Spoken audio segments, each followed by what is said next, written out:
आपल्या सगळ्यांचं स्वागत आहे द नुरा शो. मी दानिश अन्सारी आणि आज आपल्यासोबत आहे बबलू पाटील. भारत टेनिसमधलं एक मोठं नाव म्हणजे बबलू पाटील आज आपल्या शोवरती नक्कीच आले आहेत.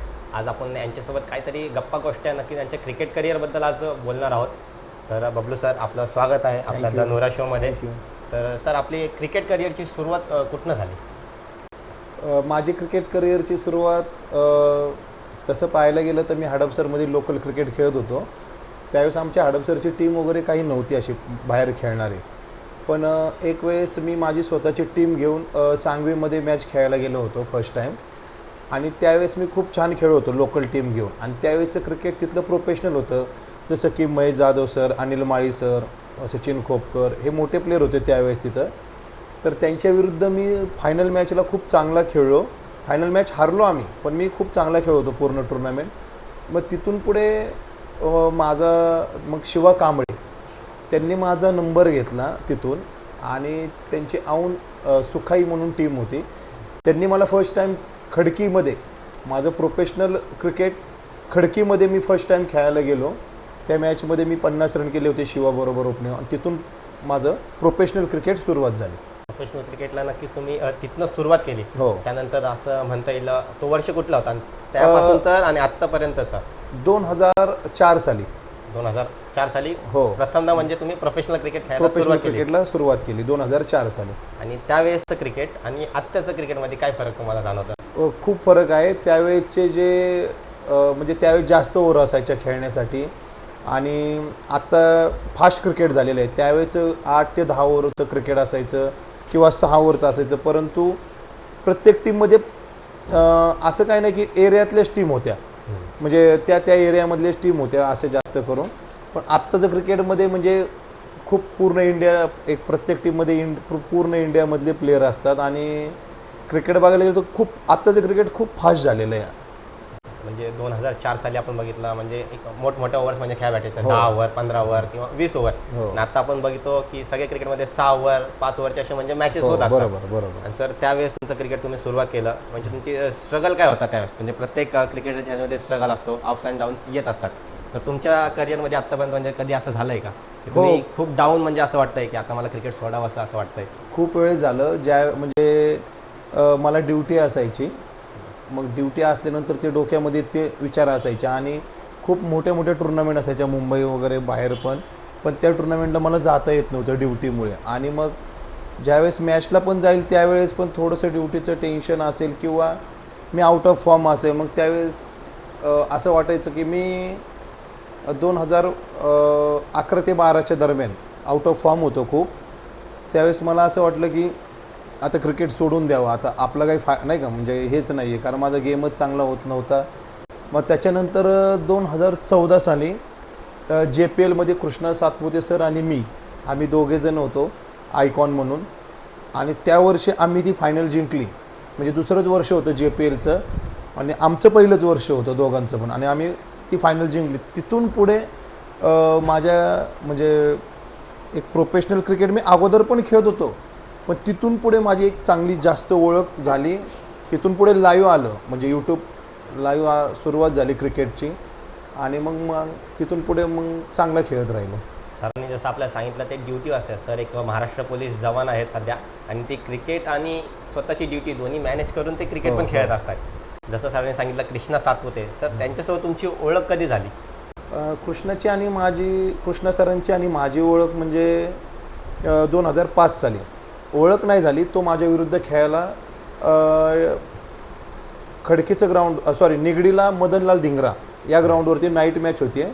आणि डिंगडॉंग टीममध्ये विशाल कांबळेच्या टीममध्ये तो होता खेळायला. आणि मी औन सुखाई म्हणजे शिवा कांबळेच्या टीममध्ये होतो. त्यावेळेस कृष्णाच्या पायाला प्लास्टर होतं, त्याच्या पायाला लागलं होतं, प्लास्टर होतं. तरीसुद्धा तो तिथं खेळायला आला होता. आणि मी फर्स्ट टाईम त्याला तिथं पाहिलं होतं. आणि पायाला मीच बॉलिंगला होतो, मी त्याला आऊट पण घेतला होता. तिथून मी फर्स्ट टाईम पाहिल्यानंतर मग तो 2008 साली माझ्या इथं राहायला आला होता. म्हणजे कृष्णा 4 वर्ष माझ्या इथं राहिला. माझ्या रूम आहे तिथं. तो 2008 ते 12 या 4 वर्षामध्ये तो माझ्या इथं राहिला. आणि आमची खूप चांगली ओळख म्हणजे जसं की एक आम्ही दोघे पण, तो माझा मोठा भाऊ असल्यासारखाच आहे आता. आणि आमची चांगली ओळख तेव्हापासून झाली ती अजूनपर्यंत म्हणजे चांगलीच आहे. नक्की सर, मी कृष्णा सरांचा सुद्धा इंटरव्ह्यू घेतला होता आणि त्यांच्याशी सुद्धा बोलणं झालं होतं. त्यांनी मी नक्कीच सांगितलं की माझा एक चांगला मित्र म्हणून बबलू पाटील आहे. आणि सर, तुम्ही एक 2015 किंवा 16 साली येरवड्याच्या ग्राउंडवरती खेळायला आले होते दोघं, एक टीममध्ये होते. आणि त्यावेळेस तुम्हाला गोलंदाजी, आमचा एक गोलंदाज होता आकाश पंचबुक म्हणून, तो कृष्णा सरांना गोलंदाजी करत होता. तर त्यावेळेस तुम्ही त्याच्यावरती एक प्राईज लावलेला होता की जर तुम्ही कृष्णा सरांचा विकेट घेतला की तुला माझ्यातर्फे 101 रुपयाचा असं पारितोषिक होता. त्यावेळेस तो 14 वर्षाचा होता आणि त्यांनी कृष्णा सरांना बाद केला. त्याला नक्कीच मला ती गोष्ट आता सुद्धा लक्षात आहे. 2015 साली 51,000ची टुर्नामेंट झाली होती आमच्या ग्राउंडवरती. त्यानंतर सर तुम्ही 2004 साली नक्कीच कृष्णा सरांना भेटला. बरोबर. आणि त्यावेळेसचा कृष्णा सातपुते सर आणि या वेळेसचा आत्ता त्यांची क्रेज बघितली गेली तर टेनिस क्रिकेटमधलं एक मोठं नाव मानलं जातं कृष्णा सरांना. तर त्यावेळेसचे कृष्णा सर आणि आत्ताचा त्यांच्यामध्ये काय तुम्हाला फरक जाणवतो?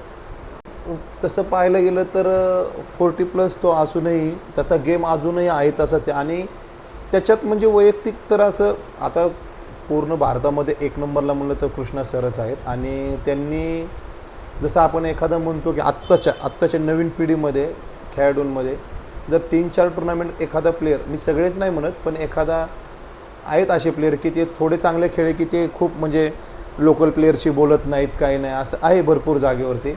पण कृष्णा तर भारतामध्ये एक नंबरला असून त्यांनी तर खूप काय असं करायला पाहिजे होतं. पण तो खूप म्हणजे मीच नाही, खूप भारतातले सगळेच प्लेयर असतील किंवा स्पॉन्सर असतील किंवा त्याचे फॅन असतील, त्याला डोक्यावर घ्यायचा विषय एकच, त्याचा गेम तर चांगलाच आहे परंतु तो खूप चांगला माणूस आहे. म्हणजे असं एवढं हवेमध्ये नाही आहे, इतका भारी प्लेअर असून पण त्यावेळेस पण तो तसाच होता, आत्ता पण तो तसाच आहे. तो फक्त त्याच्या गेमकडे लक्ष देतो, येतो, खेळतो आणि जातो, असं काहीच नाही आहे की दुसऱ्यांसारखं नाही का. त्याच्यामुळं कृष्णा सर हे माझे पण आयडॉलच आहेत ते टेनिस क्रिकेटमध्ये.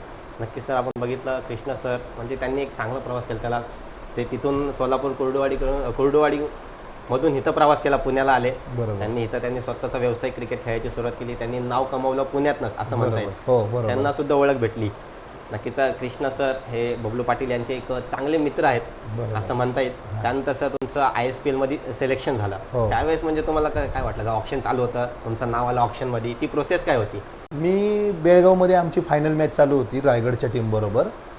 आणि रायगडचे पण प्लेयर म्हणजे पूर्ण इंडियातले प्लेयर होते तिथं. आमच्या पण टीममध्ये फरदीन वगैरे ते होते.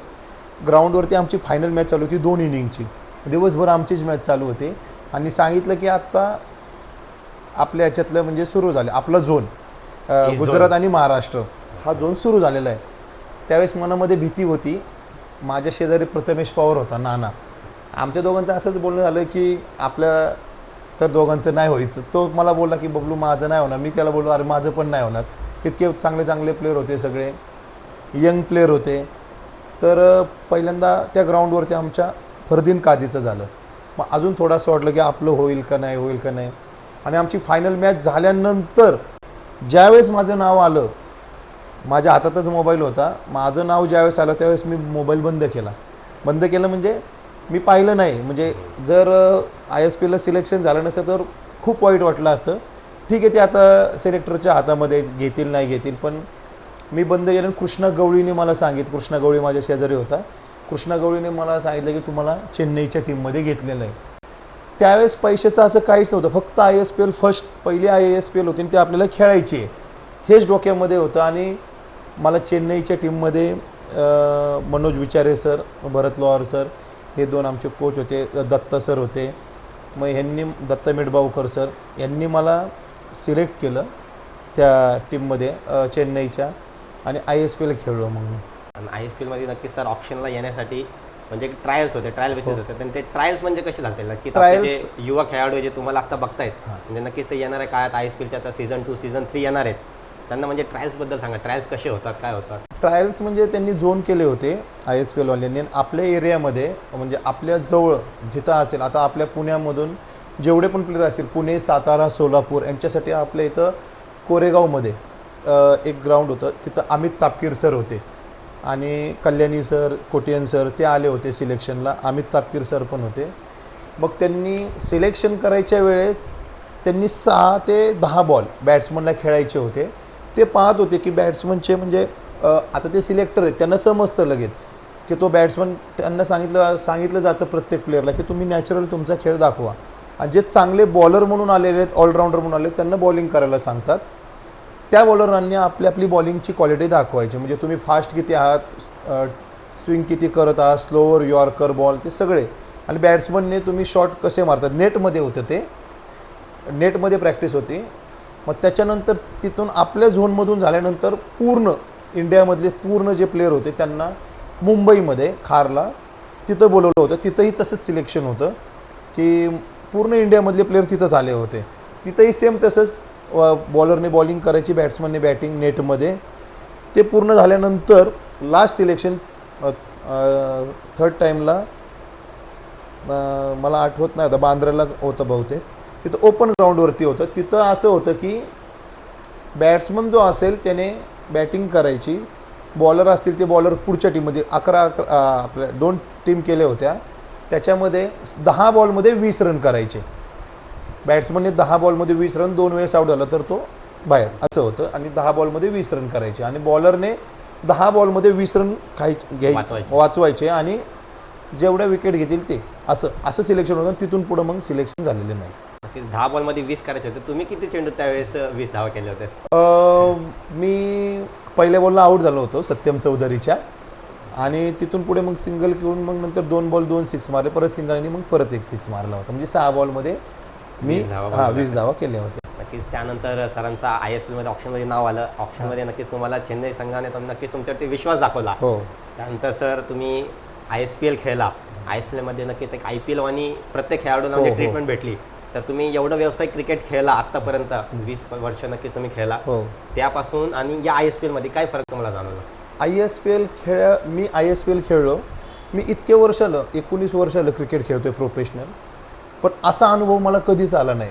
मला स्वतःला खूप खूप चांगलं वाटतं की मी इथून पुढे जरी माझं ISPLला सिलेक्शन नाही झालं तरी मला काही फरक पडणार नाही. कारण मी एक ISPL खेळलो आहे, इतक्या वर्ष क्रिकेट खेळतोय, तर त्याचा मला फायदा झाला. आणि ISPL म्हणजे IPLच खूप भारी ट्रीटमेंट होती राहण्यासाठी. म्हणजे ते डिसिप्लिन, राहण्याचं वगैरे तर काहीच नाही, पण जे डिसिप्लिन असतं क्रिकेटमध्ये इंटरनॅशनलला, टेनिस प्लेयरला एवढं काही डिसिप्लिन नाही आहे म्हणजे सगळ्यांनाच. आम्ही पण आलो त्याच्यामध्ये.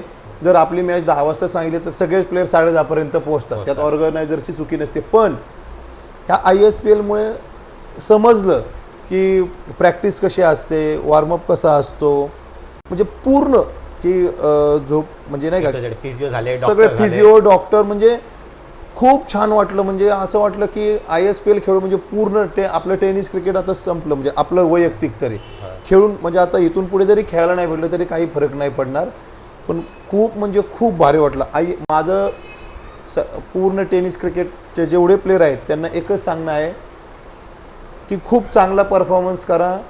ज्या मुंबईमध्ये मोठ्या म्हणजे चांगल्या टुर्नामेंट होतात त्याच्यामध्ये खेळण्याचा प्रयत्न करा. फक्त गाववाईज किंवा आयकॉन टुर्नामेंट खेळू नका. जर तुम्ही तेच खेळत राहिले तर तुम्हाला मोठ्या ज्या टुर्नामेंट होतात त्यात जर तुम्ही दिसले, तुमचा परफॉर्मन्स थोडा कमी झाला तरी चालेल, पण तुम्ही त्या टुर्नामेंट खेळा. म्हणजे तुम्ही त्यांच्या नजरेमध्ये येणार, कोच असतील किंवा जे टीम ओनर असतील त्यांच्या. जर तुम्ही इकडंच खेळत राहिले, आणि माझं सगळ्यांना एकच सांगणं आहे की तुम्ही एक वेळेस तुमच्या लाईफमध्ये ISPL खेळा. कारण ISPL सारखी टुर्नामेंट पूर्ण वर्ल्डमध्ये टेनिस क्रिकेटची कुठेच नाही आहे, कुठे होणार पण नाही. ISPL 10 वर्ष तरी कंटिन्यू होणार आहे. पुढची ISPL बहुतेक DY पाटीलला होणार आहे फेब्रुवारीमध्ये. त्यामुळे आत्ता सर्वांनी चांगली प्रॅक्टिस करायला सुरुवात करा आणि नक्की ISPL खेळा. एकदा तरी ISPL खेळा.